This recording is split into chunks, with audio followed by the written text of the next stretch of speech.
Force. আজকে আমরা এসে গেছি একটা ব্যাটল নিয়ে। এদিকে আছে 4টা ট্যাঙ্ক আর এদিকে আছে 50 জন সেপাই। 50 জন বন্দুকধারী সেপাই জিততে পারে নাকি 4টা ট্যাঙ্ক? ওকে, আর আপনারা কাদেরকে সাপোর্ট করেন অবশ্যই কমেন্ট সেকশনে জানিয়ে দেবেন। আমার মনে হচ্ছে না যে এই জাঙ্গিয়া চোর বন্দুকধারীগুলো পারবে।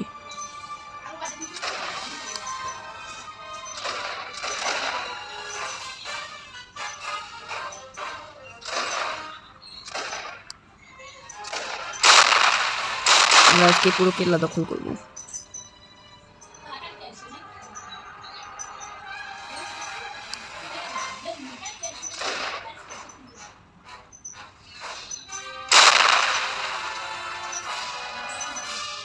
এই গেমটা যারা কিনতে চাও তারা কিন্তু 200 টাকার ভিতরে পেয়ে যাবে।